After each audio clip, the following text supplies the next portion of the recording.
Hello students, BSc second year के सभी students का एच2 फिजिक्स ऑनलाइन क्लास में स्वागत है। फर्स्ट पेपर अपना चल रहा है थर्मोडायनेमिक्स और स्टैटिक्स का। इसमें फर्स्ट यूनिट आज लास्ट है इसका, फर्स्ट यूनिट का। आज अपन पढ़ेंगे कार्नो प्रमेय। कार्नो जो अपन ने पढ़ाई है उसी से रिलेटेड एक प्रमेय है। क्या है इस प्रमेय के अनुसार, किसी निश्चित तापों के मध्य में तो एक स्रोत का ताप और एक सीमित का ताप, निश्चित तापों के मध्य कार्यरत उत्क्रमणीय ऊष्मा इंजन की दक्षता अधिकतम होती है। ऊष्मा इंजन की दक्षता अधिकतम होती है जो कार्यकारी पदार्थ की प्रकृति पर निर्भर नहीं करती। कार्यकारी पदार्थ की प्रकृति पर निर्भर नहीं करती। दक्षता जो है मैक्सिमम किसकी होगी? उत्क्रमणीय ऊष्मा इंजन की। अगर अनुत्क्रमणीय है तो उसकी कम होगी।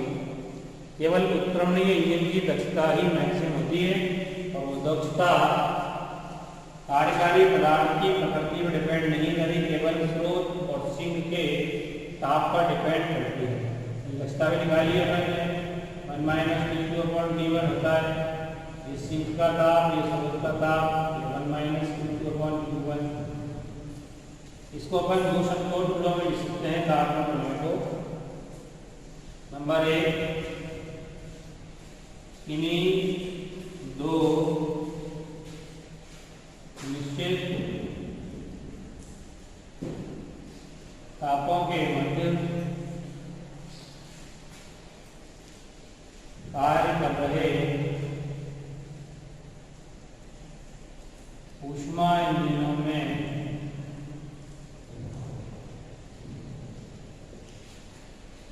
उत्क्रमणीय ऊष्मा इंजन से अधिक दक्षता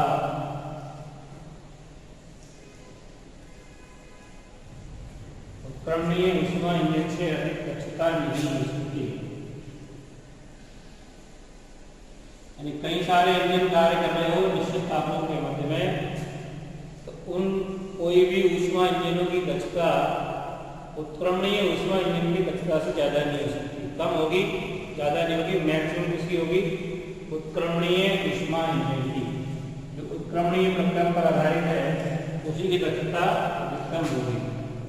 और दूसरा पॉइंट ये लिखते हैं, किन्हीं दो निश्चित तापों के मध्य कार्यरत सभी उत्क्रमणीय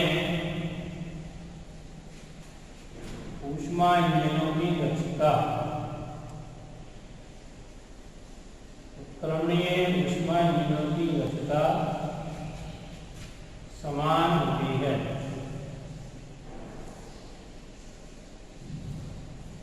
कार्यकारी पदार्थ की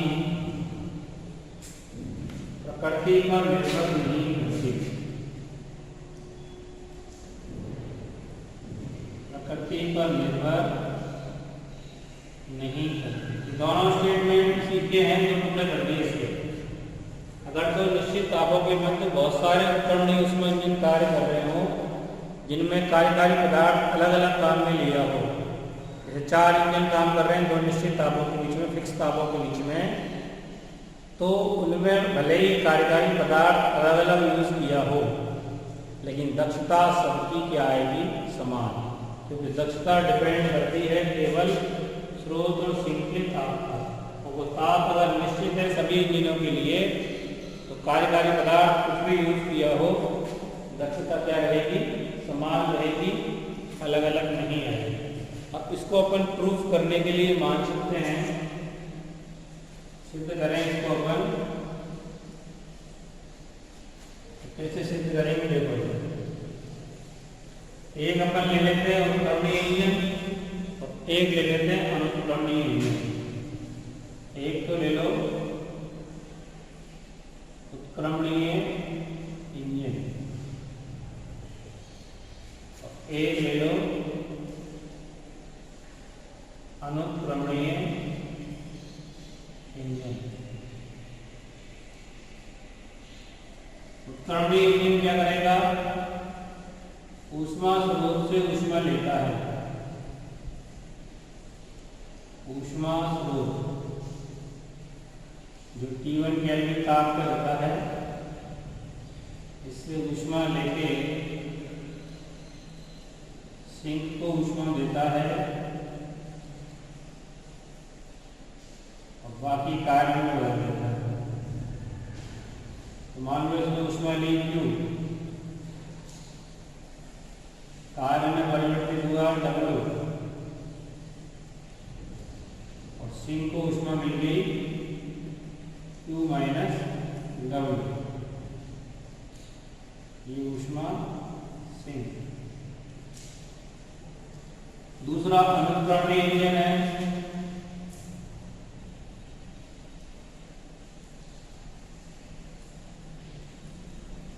ये क्या करता है, ऊष्मा स्रोत जो कि T1 केल्विन ताप पर है, यहां से ऊष्मा लेता है Q डैश, कार्य मान लो हो गया W डैश और सिंक को ऊष्मा दे दी Q डैश माइनस W, ऊष्मा सिंक जो कि T2 केल्विन ताप पर। अब दोनों की दक्षता अगर हम याद करें, इसकी दक्षता ये रिवर्सिबल है, उत्क्रमणीय इंजन को R लगा दिया, R का रिवर्सिबल तो किया गया कार्य W बटे ग्रहण की गई ऊष्मा Q। इसकी दक्षता आएगी ईटा I, I का मतलब रिवर्सिबल अनुक्रमणीय। इसने किया गया कार्य, मान लो कार्य दोनों का समान है, W लिख देते हैं और ग्रहण की गई ऊष्मा क्या है, Q डैश। तो ये उत्क्रमणीय इंजन की दक्षता और ये हो गई अनुक्रमणीय इंजन की दक्षता। अब जो कार्नो प्रमेय अपन ने लिखी है उसके अकॉर्डिंग क्या लिखा है कि किन्हीं दो निश्चित तापों के मध्य, ताप निश्चित है, ये भी T1 T2 बीच में काम कर रहा है, ये भी T1 T2 के बीच में काम कर रहा है। यहाँ भी स्रोत का ताप T1 है और सिंक का T2 है, यहाँ भी वही है, स्रोत और सिंक का ताप T1 और T2। तो अगर निश्चित तापों के मध्य ऊष्मा इंजन एक उत्क्रमणीय और एक अनुक्रमणीय, तो कार्नो प्रमेय के अनुसार उत्क्रमणीय ऊष्मा इंजन की दक्षता मैक्सिमम होती है, यानी ये वाली दक्षता मैक्सिमम होनी चाहिए, यानी ईटा R का मान ईटा I से ज्यादा होना चाहिए। अब सिद्ध कैसे करेंगे, तो यहाँ अपन ये मान के चलते हैं गलत, इसको यानी कार्नो प्रमेय को गलत मान के चलते हैं। गलत मान के चलने का मतलब जो कार्नो प्रमेय है वो कह रही है कि ऊष्मा इंजन में उत्क्रमणीय की दक्षता अधिकतम होती है, अपन उल्टा मान लेते हैं। तो माना अनुक्रमणीय इंजन की दक्षता ज्यादा है, इससे उत्क्रमणीय इंजन से। कार्नो प्रमेय नहीं करिए उत्क्रमणीय इंजन की ज्यादा है, लेकिन अपन उल्टा मान के इसलिए चल रहे हैं कि अगर ये मान लिया जाए कि अनुक्रमणीय इंजन की दक्षता उत्क्रमणीय इंजन की दक्षता से ज्यादा है, तो इसको गलत सिद्ध कर देंगे। और जब ये चीज गलत सिद्ध हो जाएगी जो मानी है, तो इसका मतलब कार्नो प्रमेय जो कह रही है वो सही है।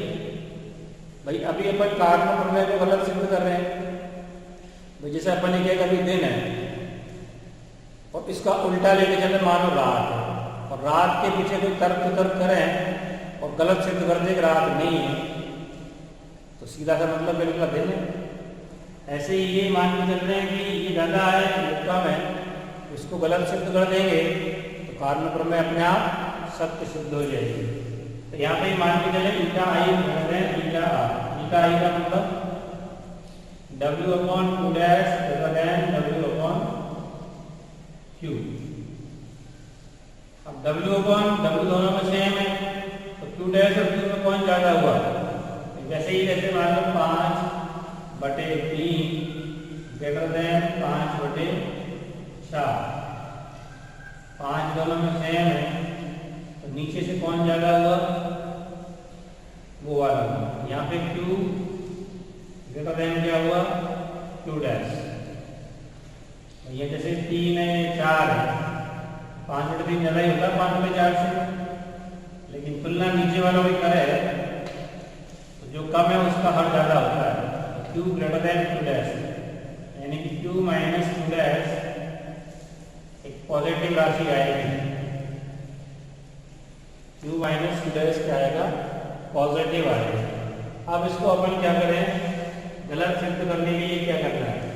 तो चूंकि मैंने पहले ये बताया था ऊष्मा इंजन की रेफ्रिजरेटर से तुलना जब की थी, कार्बनों का जो ऊष्मा इंजन है उसमें चक्रीय या उत्क्रमणीय प्रक्रम कार्य करता है।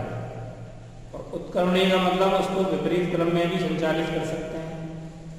तो विपरीत क्रम में वो रेफ्रिजरेटर की तरह कार्य करता है। तो इसमें से एक इंजन को इसकी तरह काम में ले लें, रेफ्रिजरेटर की तरह। कौन से को? उत्क्रमणीय को। ये तो एक दिशा में चलता है तो ये तो ऐसे ठीक रहेगा।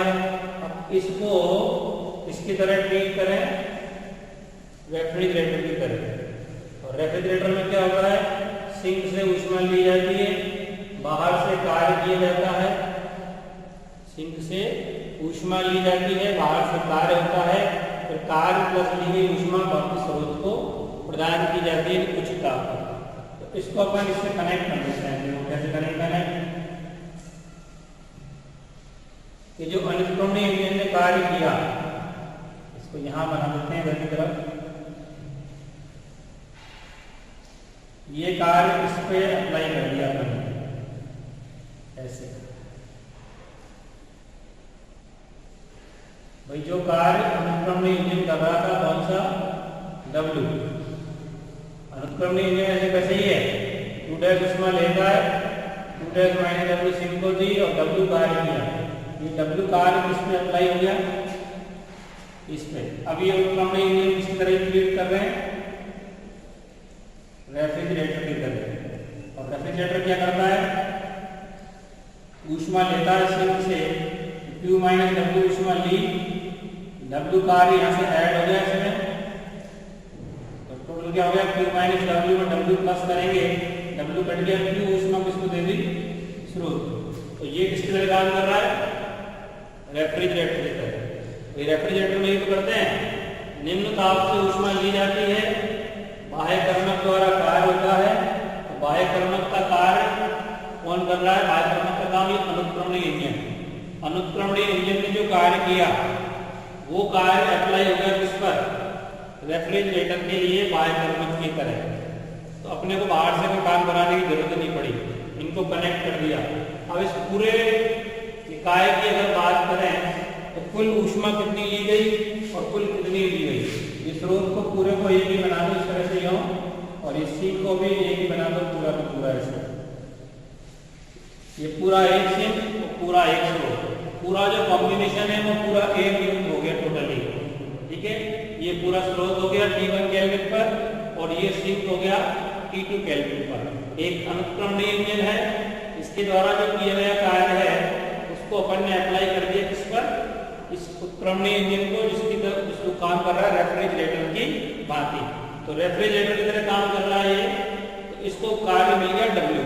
अब पूरे का अगर टोटल मिला के देखें, पूरे चक्र का दोनों का मिला के पूरे कॉम्बिनेशन की बात अगर करेंगे तो स्रोत से कितनी ऊष्मा ली गई? यहाँ देखो, ऊष्मा स्रोत से टोटल ऊष्मा कितनी ली गई? दोनों कॉम्बिनेशन को मिलाकर ऊष्मा स्रोत से ग्रहण की गई कुल ऊष्मा कितनी होगी? देखो चित्र में, यहां से Q डैश तो ली जा रही है और दी जा रही है Q। तो कुल मिला के स्रोत से कितनी ली, जैसे Q डैश ले ली और Q वापस दे दी, तो टोटल मिली कितनी इसको, Q माइनस Q डैश, जो कि कैसी राशि है, पॉजिटिव। अब सिंक को कितनी दी गई टोटल मिला के संपूर्ण कॉम्बिनेशन के द्वारा, तो ऊष्मा सिंक को प्रदान की गई कुल ऊष्मा, तो सिंक को कितनी मिली, देखो चित्र में देखो, यहां से मिल रही है Q डैश माइनस W और Q माइनस W इससे ले ली, टोटल क्या बची, ले ली जो ऊष्मा उसमें से इसको घटाएंगे, तो Q माइनस W में से घटाया minus Q dash minus W cancel हो गया, क्या बचा Q माइनस Q डैश, जो कि पॉजिटिव राशि है। तो इस पूरे कंप्लीट का मतलब क्या हुआ कि इस पूरी प्रक्रिया में, इस पूरे प्रक्रम में क्या हुआ, स्रोत से ली गई ऊष्मा और सिंक को दी गई ऊष्मा बराबर है, जो कि धनात्मक है। तो डायरेक्टली अगर ये कहें तो ये क्या हो रहा है कि स्रोत से या सिंक से ली गई ऊष्मा को सीधे स्रोत को प्रदान किया जा रहा बिना किसी बाह्य कर्मक की सहायता के, तो बाहर से तो काम करा ही रहा हमने, पूरा कॉम्बिनेशन जब बनाया तो अनुत्क्रमणीय इंजन द्वारा किया गया कार्य ही किस पर अप्लाई हो रहा है, इस रेफ्रिजरेटर पर। तो रेफ्रिजरेटर को जो बाहर से बाह्य कर्मक चाहिए वो यहाँ अपन को लगाना ही नहीं पड़ रहा, तो डायरेक्टली अपन क्या कहेंगे कि बिना किसी बाह्य कर्मक की सहायता के सिंक से ली गई ऊष्मा को स्रोत को प्रदान किया जा सकता है या स्थानांतरित किया जा सकता है। और ये जो कंसेप्ट है वो ऊष्मागतिकी के द्वितीय नियम के विरुद्ध है, क्योंकि द्वितीय नियम मैंने तुमको लिखाया पहले, क्लॉसियस का कथन और केल्विन प्लांक का कथन। क्लॉसियस कथन में लिखाया ये सब कि कोई भी ऐसी युक्ति बनाना संभव नहीं है जो बिना किसी बाह्य कर्मक की सहायता के सिंक से ऊष्मा लेकर स्रोत पर स्थानांतरित कर सके, जबकि यहाँ ऐसा हो रहा है, यानी कि ये द्वितीय नियम के विरुद्ध है। तो यह स्थिति द्वितीय नियम के, ऊष्मागतिकी का द्वितीय नियम है, द्वितीय नियम के विरुद्ध है। अर्थात ईटा आई जो अपन ने ग्रेटर देन माना तो लेस देन होना चाहिए, हमने ग्रेटर देन मान के चले थे वो गलत सिद्ध हो गया। तो इससे साफ हो गया कि हमेशा निश्चित तापों के मध्य कार्य कर रहे ऊष्मा इंजनों में से उत्क्रमणीय इंजन की दक्षता ही अधिकतम होती है, सर्वाधिक होती है।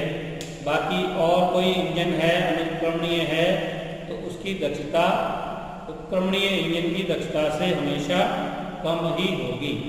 ठीक है, तो ये कार्बन समय का कंसेप्ट है जिसको मैंने शुरू कर दिया है। अब अगला एक लास्ट टॉपिक है ऊष्मागतिक ताप पैमाना, यानी ऊष्मागतिकी के आधार पर, उसके नियम के आधार पर भी एक टेम्परेचर स्केल बनाना है, ताप पैमाना बनाना है। ताप पैमाना पहले भी पढ़ा है हमने, लेकिन वो थर्मोडायनेमिक्स डिपेंड नहीं था, केवल स्टैंडर्ड वैल्यू पे डिपेंड था। तो ऊष्मागतिक ताप पैमाना क्या है? ऊष्मागतिक ताप पैमाना देखो, तो चूंकि ऊष्मा इंजन की जो दक्षता है उसके आधार पर एक पैमाना बनाएंगे। तो माना कोई कारणों का, कारणों उत्क्रमणीय प्रक्रम पर आधारित है, कारणों का ऊष्मा इंजन T1 केल्विन पर T2 केल्विन तापों के मध्य कार्य करता है। यानी स्रोत का ताप T1 केल्विन और सिंक का ताप T2 केल्विन। अतः ऊष्मा इंजन की दक्षता, ऊष्मा इंजन की दक्षता क्या होगी? 1 माइनस T2 अपॉन T1 पहले लिख चुके हैं अपन। या ताप को अगर अपन चाहें तो थीटा के रूप में सिंबल दिखा सकते हैं। थीटा मतलब तापीय टेम्परेचर, थीटा से भी रिप्रेजेंट कर सकते हैं। तो 1 माइनस θ2 अपॉन θ1। और चूंकि ऊष्मा के रूप में भी दक्षता लिखते हैं अपन, तो ईटा बराबर ये भी लिखते हैं 1 minus Q2 upon Q1। Q2 sink को दी गई ऊष्मा और Q1 स्रोत से ग्रहण की गई ऊष्मा। दोनों ही ईटा के सूत्र हैं, तो दोनों को एक दूसरे के बराबर कर सकते हैं। यानी समीकरण 1 और 2 से क्या लिख सकते हैं? 1 माइनस Q2 अपॉन Q1 बराबर 1 माइनस θ2 अपॉन θ1।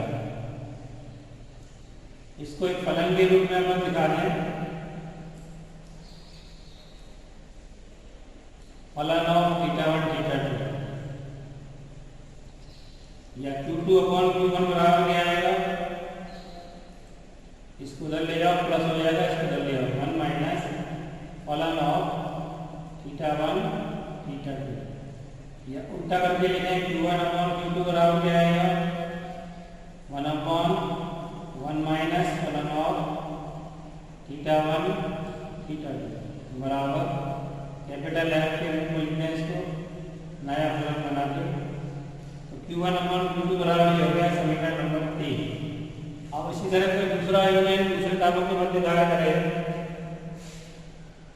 यदि ऊष्मा इंजन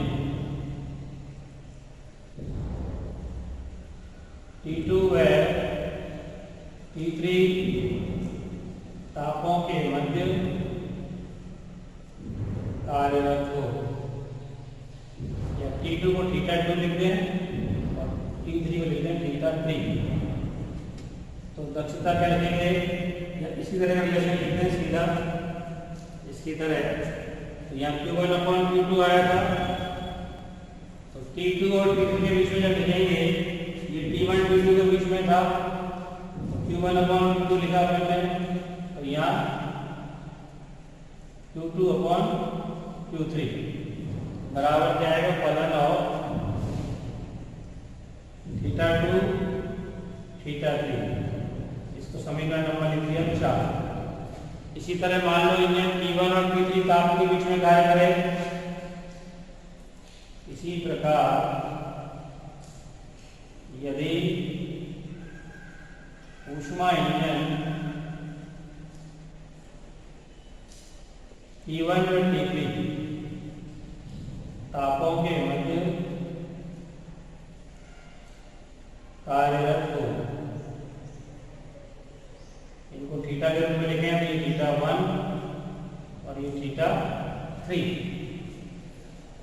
तो क्या रिलेशन आएगा? जैसे ये Q1 अपॉन Q2 लिखा, Q2 अपॉन Q3 लिखा, यहाँ क्या आएगा? Q1 अपॉन Q3 बराबर फलन ऑफ θ1 और θ3। समीकरण नंबर 5। अब तीनों समीकरण जो आए 3, 4 और 5, तो चूंकि अपन ये लिख सकते हैं Q1 अपॉन Q3 बराबर Q1 upon Q2 into Q2 upon Q3 लिख सकते हैं कि नहीं? Q2 Q2 कट गया, वही Q1 अपॉन Q3 है। अब Q1 अपॉन Q3 का मान लिखेंगे, ये फलन ऑफ Q1 अपॉन Q3 का मान θ1 θ3 बराबर Q1 अपॉन Q2 की जगह ये लिखें फलन of θ1 θ2 into Q2 upon Q3 की जगह लिखें फलन ऑफ θ2 θ3। अब इस समीकरण 6 की लेफ्ट साइड जो है वो θ1 और θ3 पर डिपेंड करती है, जबकि राइट साइड θ1 θ2 और θ3 पर डिपेंड करती है। ये तभी सत्य होगा जब इनको नए फलनों के रूप में माना जाएगा। तो यहाँ पर लिखते हैं समीकरण 6 की लेफ्ट हैंड साइड θ1 में θ3 पर, जबकि राइट हैंड साइड θ1 θ2 है θ3 पर निर्भर करती है। एक साइड में केवल θ1 θ3 है लेफ्ट साइड में, और राइट साइड में θ1 θ2 और θ3। तो ये तभी पॉसिबल है, यह तभी संभव है जबकि, कब संभव है? जबकि इस फलन को अलग अलग मान लिया जाए। अपन फलन ऑफ θ1 θ2 को मान लें pi of θ1 upon pi of θ2। इसी तरह से फलन ऑफ θ2 θ3 को मान लें pi of θ2 upon pi of θ3। इसी तरह से फलन θ1 θ3 को मान लें pi of θ1 upon pi of θ3। ये मान अगर मैं लिखे समीकरण 6 में, तो θ1 θ3 से होंगे pi of θ1 upon pi of θ3 बराबर, इसका मान लिखे ये वाला pi of θ1 upon pi of θ2। इसका मान लिखें पाई ऑफ θ2 बटे, अब ये रिलेशन सत्य हो सकता है समीकरण 6 को सिद्ध करने के लिए, या समीकरण 6 के सत्य होने के लिए ये रिलेशन होना चाहिए। समीकरण नंबर इसको लिख देते हैं 7। अब समीकरण 7 भी कभी शुद्ध सही होगा जब ये कंडीशन हो।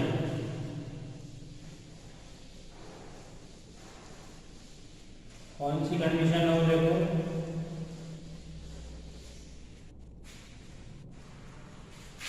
समीकरण 7 तभी यथार्थ होगा जबकि पाई ऑफ θ1 ग्रेटर देन हो पाई ऑफ θ2 ग्रेटर देन हो पाई ऑफ θ3। ये हम कह सकते हैं कि ताप θ1 सबसे ज्यादा, उससे सबसे कम और सबसे कम θ3। ये कंडीशन हो तभी समीकरण 7 वैलिड होगा। ये सबसे ज्यादा मान हो, इससे तो ऊपर आएगा, इससे नीचे आएगा। तो इन तीनों में ये मान, ये कंडीशन हो घटते हुए क्रम में, तभी समीकरण 7 वैलिड होगा। अब ये तापों को अपन टॉ के रूप में लिखते हैं।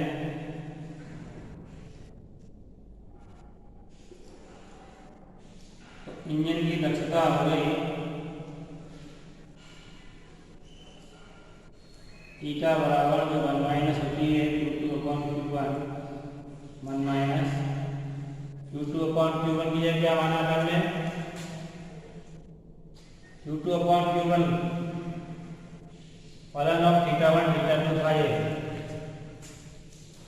Q1 अपॉन Q2 को अपन ने माना, ऊपर देखो देखो ये क्या है, Q1 अपॉन Q2 बराबर क्या था? फलन ऑफ θ1 θ2। फलन ऑफ θ1 θ2 क्या मान लिया मैंने? Phi of θ1 phi of θ2। और इसको अपन मान लें क्या? τ1 अपॉन τ2, तो 1 minus τ2 upon τ1। Q2 upon Q1 है ना, उल्टा आएगा इसका। इसका आपको अपन मान लें फाई ऑफ θ1 को फाई ऑफ θ2 को फाई ऑफ θ3 बताता है। दक्षता ये होगी नहीं 1 माइनस τ2 अपॉन τ1। इसके आधार पर अपन ऊष्मागतिक पैमाना निर्धारित कर सकते हैं। ये τ2 क्या चीज है? यहाँ τ2 है सिंक का ताप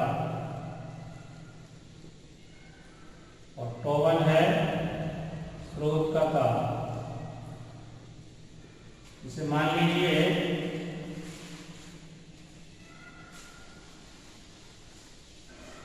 मान लो इंजन काम कर रहा है, उच्च ताप जो है T1, इसको θ1 लिख रहे हैं या τ1 लिख रहे हैं, वो जल का क्वथनांक ले लें। क्वथनांक मतलब इस पे जल वाष्प बन जाता है, स्टीम पॉइंट। और टॉ2 जो सिंक का ताप यानी θ2 है, इसको टॉ2 से दिखा रहे हैं, तो ले लें जल का हिमांक। जल का हिमांक आइस पॉइंट यानी टॉ1 की जगह हो गया टॉs और टॉ2 की जगह हो गया टॉi। भाई बर्फ का टेम्परेचर कम होता है, लो टेम्परेचर मतलब सिंक हो गया, तो सिंक का ताप जो टॉ2 यहाँ माना है वो हो गया टॉi यानी आइस टेम्परेचर, बर्फ जल का हिमांक। और जो स्रोत का ताप अपन मानते हैं टॉ1 की जगह कौन हो गया, जल का क्वथनांक यानी स्टीम पॉइंट। इस दक्षता को अपन लिख सकते हैं सूत्र क्या, इंजन की दक्षता थीटा बराबर हो गया 1 माइनस टॉ2 की जगह हो गया टॉi अपॉन टॉs। अब जिस किसी अज्ञात वस्तु का ताप मापन करना है उसको इसी तरह के ऊष्मा इंजन के बीच में कार्य कराएंगे। जल के हिमांक बिंदु और जल के क्वथनांक बिंदु के बीच में उसको कार्य कराएंगे, फिर अज्ञात ताप के साथ कार्य कराएंगे, उससे अपन अज्ञात ताप का मापन कर सकते हैं। यानी ये ऊष्मागतिक ताप पैमाना यूज करके अज्ञात ताप का मापन अपन कर सकते हैं। तो ये इस तरह से ऊष्मागतिक ताप पैमाना है। ये लास्ट टॉपिक था फर्स्ट यूनिट का। तो ये आज पूरा फर्स्ट यूनिट खत्म हुई तुम्हारी, और कल से फिर अगली क्लास में सेकेंड यूनिट स्टार्ट करेंगे।